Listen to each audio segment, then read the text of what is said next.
நான் +2 படிக்கும்போது, ஒருவேளை என் சாட்சி ஒரு சிலர் கேட்டிருப்பீங்க. நான் எங்க வீட்டில் 5 பேர் சொன்னேன். எங்க வீட்டில் எல்லாருமே மியூசிஷியன்ஸ், என்ன தவிர. எங்க அண்ணன் தான் எங்க சர்ச்சில் கீபோர்ட் பிளே பண்ணுவாங்க. எனக்கு அடுத்து ஒரு தம்பி இருக்கிறான், அவன் கிட்டாரிஸ்ட். தங்கச்சி நல்ல பாட்டு பாடுவா. டேவிட் லாஸ்ட் தம்பி ஆல்ரவுண்டர், எல்லாம் பிளே பண்ணுவார். 2வது பையன் தான் நான். நமக்கு ஸ்கூல்ல போனா படிப்பும் வராது, சர்ச்சில் பாட்டும் வராது. சொல்லுவாங்க, ஒண்ணு படி இல்லைன்னா பாடு, எங்களை பாடுபடுத்தாதேம்பாங்க. ஆமா, சின்ன வயசுல எல்லாருமே கிளாஸுக்கு போன, கிட்டார் கிளாஸ், கீபோர்ட் கிளாஸ், நானும் போனேன். நான் சரி டிஃப்ரெண்டா படிப்போம்னு சொல்லிட்டு ஒரு வயலின் கிளாஸ் போனேன். வயலின் வந்து டான்மூன் சீடியில எல்லாம் பார்க்கும்போது அந்த வயலின் வாசிக்கிறத பார்த்தாலே ஆசையா இருக்கும். நான் கிளாஸுக்கு போன வயலினை இப்படிதான் பிடிக்கணும். நாங்க வயலின் எடுத்ததுக்கு அப்புறம் என் கை இப்படியே தான் இருந்துச்சு. நான் சொன்னேன், நான் கிளாஸுக்கு போக மாட்டேன்னு. கிட்டார் கிளாஸ் போனா கை வலி ஆரம்பிச்சுட்டு நான் வயிறு வலிக்குன்னு சொல்லிட்டு வீட்டுக்கு போயிட்டேன். அந்த கிளாஸும் போகல. சின்ன வயசுல எங்க அப்பா எங்க எல்லாருக்குமே 3 கார்ட்ஸ் சொல்லி கொடுத்தாங்க. CGF, இந்த 3 கார்ட்ஸ் மட்டும் தெரியும். அதுவும் எதுக்கு பிடிக்கணும்னு தெரியாது. ஆண்டவர் கிருபையினால இந்த டிரான்ஸ்போஷன் ஒரு ஐட்டம் வந்ததுனால அதை வச்சு வண்டி ஓடிட்டு இருக்கு. இவ்வளவுதான். சரி, எல்லாரும் கீபோர்ட் சர்ச்சில் யூஸ் பண்ண, எல்லாரும் ஸ்டேஜில் இருக்கிறாங்க. இவனை கீழே விட்டா ஓடிடுவான். நான் கிரிக்கெட் விளையாட ஓடிடுவேன். இவனை கீழே, ஏன்னா நானே நினைச்சிட்டேன் எனக்கு வராது, ஒண்ணுமே வராது. அப்படி நானே டிசைட் பண்ணிட்டேன். ஏன்னா நான் என் கையை பார்த்தேன். சண்டே ஸ்கூல் நடக்கும். சண்டே அப்போ எங்க ஸ்தாபனத்துல இருந்து VBS ரெக்கார்டிங்கு ஒவ்வொரு சர்ச்சில் நல்லா பாடுற ஒருத்தர் 2 பேரை கூட்டிட்டு போவாங்க. அப்படி எங்க சர்ச்சில் இருந்து என் தம்பி, எனக்கு அடுத்து ஒரு தம்பி இருக்கிறான், தங்கச்சி, 2 பேரும் கூட்டிட்டு போவாங்க. எங்க ஊர் நாகர்கோவில், ட்ரிவாண்ட்ரம்ல ஸ்டுடியோ. அப்போ ரெக்கார்டிங் போவாங்க. ஒரு வாட்டி சண்டே ஸ்கூல் நடக்கும்போது கார், ஒரு ஆம்னி கார் வருது. இவங்களை கூட்டிட்டு போறாங்க. இவங்க இப்படி கெத்தா எழுப்பி போறாங்க. நான் இப்படி பார்த்துட்டு இருந்தேன். நீ அதை காண்பாய் புசிக்க மாட்டாய் மாதிரி இப்படி பார்த்துட்டு இருந்தேன். உடனே எங்க சண்டே ஸ்கூல் டீச்சர் என்னை கிண்டல் பண்ணாங்க. ஒரு வார்த்தையை சொல்ல, அந்த வார்த்தையை நான் இப்படி சொல்லல, சொல்லிட்டு நீயும் இருக்கிற எந்த ஃபேமிலியில அப்படி சொல்லி. நான் அதை மைண்ட் பண்ணல. ஏன்னா எனக்கு தான் தெரியாது, எனக்கு வராது. எனக்கு வராததும் நான் என்ன பண்ண ஆரம்பிச்சிட்டேன்னா கிண்டல் பண்ண ஆரம்பிச்சிட்டேன். அவங்களெல்லாம் கிண்டல் பண்ண அவங்க பாடிட்டு ரெக்கார்ட் பண்ணிட்டு கேசட் வரும்ல, கிண்டல் பண்ண, பாடி இருக்கிறத பாரு, கிண்டல் பண்ணாரு. ஏன்னா எனக்கு வரல. நான் வருத்தப்படல, கிண்டல் பண்ண ஆரம்பிச்சேன். வருத்தப்படும் போதுதான் நம்ம உடைக்கப்படுவோம். +2 வரைக்கும் எனக்கு இது தெரியல அது தெரியல வருத்தப்படல. அதனால என்ன ஸ்டேஜில் உட்கார வைக்கிறதுக்காகவே, அதனால பாஸ்டர் பிள்ளைங்களுக்கு நிறைய கிரேஸ் கிடைக்கும். என்ன ஸ்டேஜில் உட்கார வைக்கிறதுக்காகவே ஒரு ட்ரிபிள் கேங்கோ வாங்கி ஒரு ஓரத்துல வச்சிருந்தாங்க. ஆமே, இங்க ரிதம் பேட், கீபோர்ட் சவுண்ட்ல அது அடிச்சாலும் கேட்காது. அப்ப நான் இருந்து ஜோம் பண்ணுவேன், ஆண்டவரே கரண்ட் கட் ஆகட்டும், கரண்ட் கட் ஆகட்டும், கரண்ட். ஏன்னா கரண்ட் கட்டான நம்ம தான் ஸ்டாரு. அந்த காலத்துல கரண்ட் கட்டாச்சுனாலே விசுவாசிங்க யாராவது ஒரு பாட்டை எடுத்து விடுவாங்க. நம்ம அடி அடின்னு அடிப்போம். என்னெல்லாம் வித்தை உண்டு அதெல்லாம் காட்டிட்டு அதுக்கப்புறம் சும்மா இருப்போம். அப்படிதான் +2 படிக்கும் போது எங்க அண்ணனுக்கு ஃபர்ஸ்ட் டைம் சிங்கப்பூர் போறாங்க. அவங்களுக்கு வேலை கிடைக்குது. ஃபர்ஸ்டா ஒருத்தங்க வீட்டுல இருந்து ஃபிளைட் ஏறி போறாங்கன்னா ஊரே திரண்டு போவோம் ஏர்போர்ட்டுக்கு வழி அனுப்ப. எங்க சொந்தக்காரங்க வந்திருக்கிறாங்க, எங்க சர்ச்சில் இருந்து கொஞ்சம் விசுவாசிங்க வந்திருக்கிறாங்க, எங்க அண்ணனுடைய ஃப்ரெண்ட்ஸ் வந்திருக்கிறாங்க. ஸோ எல்லாருமே ஏர்போர்ட்டுக்கு ரொம்ப சீக்கிரம் போய் வெளியே நின்று பேசிட்டு இருக்கும் போதுதான் எங்க அண்ணனுடைய நண்பர், எங்க அண்ணனோட ஃப்ரெண்ட் ஒருத்தன் கேட்டாங்க, அவன் நீ சிங்கப்பூர் போயிட்டான், அடுத்து யார் கீபோர்டு வாசிப்பாங்க அப்படின்னு. எல்லாரும் உடனே அப்படி என்ன பாக்குறாங்க, நான் வேற எங்கேயோ. ஆமா, நம்ம லாஸ்ட் பெஞ்சில் இருந்தாலும் நம்மளை பாக்குறாங்கன்னா நம்ம பின்னாடி பாக்குறது மாதிரி திரும்பி பார்ப்போம், தெரியுமா? அதேதான். நிறைய லாஸ்ட் பெஞ்சு கேஸ் இருக்கீங்கன்னு நினைக்கிறேன். அப்போ அவர் கேட்டாரு, தம்பி கிட்டார் வாசிக்கிறான், தங்கச்சி பாட்டு பாடுறா, கடைசி தம்பி ரிதம் பிளே பண்றான், என்ன பார்த்து கேட்டாரு, இவனுக்கு என்ன தெரியும்?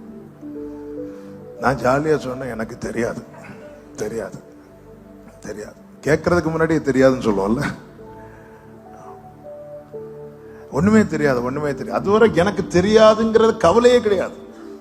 ஏன்னா நான் சின்ன வயசுல டிசைட் பண்ணேன், இதெல்லாம் நமக்கு வராது, படிப்பு வராது, பாட்டு வராது, மியூசிக் வராது. அப்ப அந்த நண்பர் எல்லாரும் சிரிச்சிட்டு இருக்கும்போது என் பக்கத்துல வந்து என் காதுல ஒரு வார்த்தை சொன்னார். என்ன சொன்னார்னா, இந்த குடும்பத்துல நீ பிறந்து வேஸ்ட்ன்றார். இத்தனை வருஷம் 12 12th வரை வந்தாச்சு, இதுவரை எனக்கு தெரியலன்னு சொல்லி கிண்டல் பண்ணிருக்காங்க. அதெல்லாம் என்ன உடைக்கல. ஆனா அந்த ஏர்போர்ட்டுக்கு ஃப்ரெண்ட்ல இந்த வார்த்தை என்ன அப்படி சுக்குநூறா உடைச்சிட்டு, எனக்கு அப்பொழுதே மனநலம் நம்ம எப்படி இருந்ததுன்னா செத்துடலாம் அப்படின்னு. என் வீட்டுல மீதி எல்லாருமே ஏதாவது ஒரு வகையில யூஸ்ஃபுல்லா இருக்கிறாங்க. நான் சும்மா சாப்பிட்டுட்டு இந்த வீட்டுல எதுக்குமே, ஆனா வெளியே அழுத அசிங்கம்னு சொல்லிட்டு இப்படி சிரிச்சுட்டே இருக்கிறேன். எல்லாம் பாக்குறது வேற யாருக்குமே தெரியாது. அந்த ஃப்ரெண்டுக்கும் எனக்கும் மட்டும்தான் தெரியும். அந்த ஃப்ரெண்டும் இப்ப மறந்துருப்பாருன்னு நான் நம்புறேன். ஃபிளைட்டு அண்ணன் ஏர்போர்ட்டுக்குள்ள போயாச்சு. நாங்க வீட்டுக்கு வரோம். எங்க வீடு கீழே மேலே சாச்சு. நைட்டு 12 மணிக்கு எனக்கு தாங்க முடியல. எங்க அம்மா கிட்ட சொன்னேன், அம்மா நான் சர்ச்சில் போய் தூங்குறேம்மா அப்படின்னு. ஏன் அதுக்கு சர்ச்சுக்கு போறேன்னு எனக்கு அழணும். சத்தம் போட்டு அழ நேர சர்ச்சில் போய் விண்டோ டோர் எல்லாம் க்ளோஸ் பண்ணிட்டேன். அப்போ PSR 730 ஒரு கீபோர்டு இருந்துச்சு. அந்த கீபோர்டை தூக்கி ஃப்ரண்ட்ல வச்சுட்டு உடனே வாசிக்கல, அழுதேன். ஆண்டவரே, இதே வீட்டில் தான் நான் இருக்கிறேன் ஆண்டவரே. நான் ஃபர்ஸ்ட் ஸ்டாண்டர்ட் படிக்கும்போது ஒரு மரண படுக்கையில் இருந்தேன். 16 நாட்கள். இவன் செத்துருவான் வர எல்லாரும் சொன்னாங்க. அப்பொழுது என் தகப்பனார் என் அருகே ஜெபம் பண்ணி கிருபையாய் கர்த்தர் என்னை எழுப்பி விட்டார். அதெல்லாம் சொல்றேன். ஆண்டவர், அப்பவே நான் செத்திருந்தேன்னா இந்த வார்த்தையெல்லாம் நான் கேட்க வேண்டி வந்திருக்காது ஆண்டவர். இதே குடும்பத்துல தான் நானும் பிறந்தேன். எனக்கு ஏன் ஆண்டவர் ஒண்ணுமே தெரியல. நான் ஆண்டவர் இப்படியே இருக்கிறேன். அவன் வேற மாதிரியெல்லாம் யோசிக்க ஆரம்பிச்சிருவோம்ல. நம்ம இந்த குடும்பத்துக்கு பாரமா இருக்கிறோம். எல்லாரையும் படிக்க வைக்கனால நம்மளையும் படிக்க வச்சுதான் ஆகணும். அப்ப நம்ம ஆமே எவ்வளவு அழுதிருப்பேன்னு தெரியாது. என் கண்களில் இருந்த கண்ணீர் வற்று வரை அழுது, ஏங்கி ஏங்கி ஏங்கி ஏங்கி அழுது. விடிய காலம் ஆச்சு. ஆண்டவரை கை கூப்பி கேட்டேன், ஆண்டவரே, வறண்ட நிலத்துல நீரூற்றை உண்டாக்குகிற கர்த்தர், இந்த ஜான்சாம ஏதோ ஒண்ணு மாற்ற உங்களுக்கு மட்டும்தான் ஆண்டவரே முடியும். வேற பெருசா ஒண்ணுமே கேட்கல. பாட சொல்லிதாங்க ஆண்டவரே, என்னை எப்படியாவது பாட வச்சிருங்க மட்டும்தான் கேட்டேன். பாட சொல்லித்தாங்க தான் கேட்டேன். அப்பா என்ன பாட்டே எழுத வச்சாரு. ஹல்லேலூயா, ஹல்லேலூயா. என்னுடைய 5வது வால்யூம் தான் உம் அழகான கண்கள். ஃபர்ஸ்ட் 4 வால்யூமுக்கும் மியூசிக் நானே பண்ண கர்த்தர் கிருபை செய்தார். அழகான கண்கள் பாட்டு வந்ததுக்கு அப்புறம் என்ன வெளியே கூப்பிடுவாங்க மீட்டிங்கு. பிராக்கெட்ல என்ன போடுவாங்க தெரியுமா? பாடல் ஆசிரியர். நான் சொல்ல, ஆண்டவரே தயவு செய்து பொறுத்துக்கோங்க ஆண்டவரே, உம் அழகான கண்கள் பாடல் பாத்தீங்களா? எதுக்கு லாயக்கு இல்லைன்னு இருந்தேனோ அதுலயே PhD முடிக்க வச்சாரு. பாத்தீங்களா? நான் எதுக்கு இதை சொல்றேன் தெரியுமா? நீ உன் கைய பார்த்தா உன் வாழ்க்கையை வெறுத்துருவ. ஏன் இந்த குடும்பத்துல பிறந்த? ஏன் எனக்கு மட்டும் எப்படி? அக்ஸால் அவ கைய பார்த்திருப்பானா, அன்னைக்கு தகப்பனோடு இருக்கிற உறவை துண்டித்திருப்பா. என் வாழ்க்கையை நானா தெரிந்தெடுத்தா சரி, ஓகே, எனக்கு வறட்சி இருந்தது, ஓகே. என் அப்பா கிட்ட நான் இவ்வளவு உரிமை கொடுத்ததுக்கு அப்புறம், நீங்க பாத்துக்கோங்க, நீங்க என்ன வேணாலும் செய்யுங்கன்னு சொன்னதுக்கு அப்புறமும் எனக்கு இப்படி வறட்சியை கொடுத்திருக்கிறாரு. இல்ல, ஆமே வரா, அவளுக்கு தெரியும் என் அப்பா இதோட பெஸ்ட் வச்சிருக்கிறார். சில காரியங்களை அவர் தரது எதுக்கு தெரியுமா? பவுலுக்கு ஒரு முள்ள கொடுத்தது எதுக்கு தெரியுமா? மீண்டும் மீண்டும் அப்பா கிட்ட வர, இன்னும் ஒரு வாட்டி கூட உன்னை பார்க்க விரும்புறேன். ஏர்போர்ட்டுக்கு உள்ள போகும்போது சிலர் வெளியே வெயிட் பண்ணிட்டு இருப்பாங்க. பை சொல்லிட்டு தான் போவாங்க. இருந்தாலும் வெயிட் பண்ணது எதுக்கு தெரியுமா? அந்த செக்இன்ல முடிச்சிட்டு திருப்பி ஒரு வாட்டி கூட கையை காட்டணும். அவ பார்த்துட்டே இருக்கிற என் பிள்ளை ஒரு வாட்டி கூட திரும்பி பார்க்க மாட்டாளா? அப்பா, நீங்க வறட்சியை கொடுத்தீங்கப்பா, அதை நான் வாங்கிக்கிறேன்ப்பா. ஆனா உங்க கிட்ட இது மட்டும் கிடையாது, நீர்ப்பாய்ச்சலான தோட்டம் இருக்குது. நான் அதை எப்படி நம்புறேன்? அப்பா கைய பின்னாடி மறைச்சு வச்சுட்டு, உனக்கு என்ன வேண்டும் நீர் கொடுக்க அவைகள் வாங்கிக் கொள்ளும். நீர் உமது கையை திறக்க அவைகள் நன்மையால் திருப்தியாகும். இந்த வார்த்தையை சொல்லி நான் செபிக்க விரும்புகிறேன். முதல்ல அவர் கொடுக்கத வாங்குங்க. அது கசப்போ, அது வறட்சியோ, அது ஏதோ, அதை நீ வாங்கிட்டேன்னா உன்னை திருப்தியாக்க கர்த்தர் தமது கையை திறப்பா. பிதா கொடுத்த அந்த பாத்திரத்தை இயேசு கிறிஸ்து வாங்கினார். அதன் பிறகு வேதம் என்ன சொல்லுகிறது தெரியுமா? அவர் தமது ஆத்தும வருத்தத்தின் பலனை கண்டு திருப்தி ஆவார். ஆண்டவர், நீங்க என்ன கொடுக்கறீங்களோ இன்னைக்கு நான் அதை வாங்க ரெடி. நீங்க ரெடினா இயேசுவின் நாமத்தில் உங்களுக்கு சொல்லுகிறேன், உங்களை அப்படியே அனுப்பிவிட மாட்டார். அவர் தமது கையை திறந்து உங்களை திருப்தியாக்குவார். அன்னைக்கு வேஸ்ட்னு கேட்ட இதே காதல ஆமா, யார் எப்படி சொன்னாங்களோ அவங்களே பின்னாட்கள்ல வந்து அவங்களுடைய ஒரு காரியத்துக்காக என்ற சோமனை கேட்டாங்க. வேஸ்ட அவரால் டேஸ்ட் ஆக்க முடியும். எவரையும் மேன்மைப்படுத்தவும் பலப்படுத்தவும் தேவனுடைய கரத்துல. ஆனா என்ன செய்யணும் தெரியுமா? அவரை செயல்பட வைக்கணும். நீங்க செய்யுங்கப்பா. இன்னைக்கு ஆண்டவர் தரத கண்ணை மூடி கை நீட்டி வாங்க முடியுமா?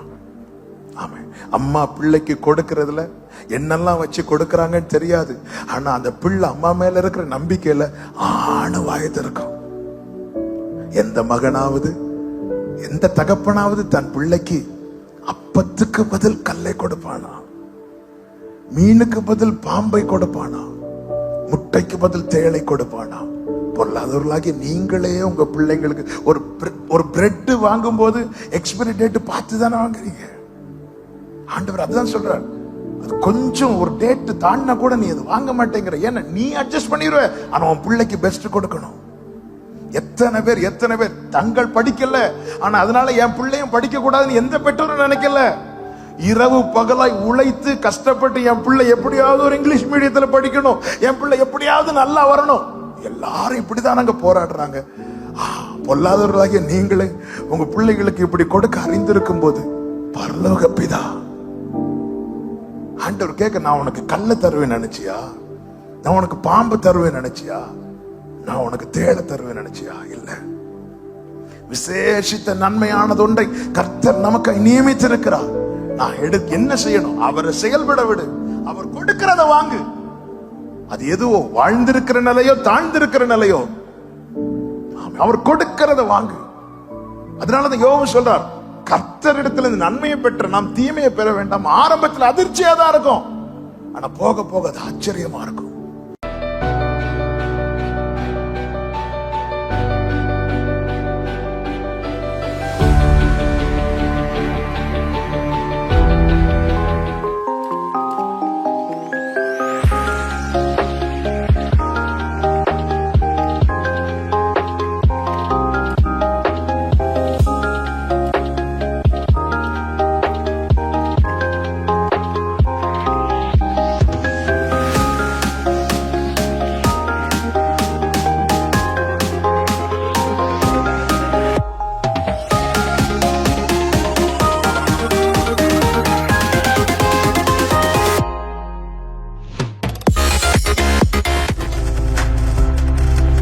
நீங்கள் பார்த்துக் கொண்டிருப்பது உங்கள் ஜாய் டிவி. உங்கள் துக்கம் சந்தோஷமாய் மாறும்.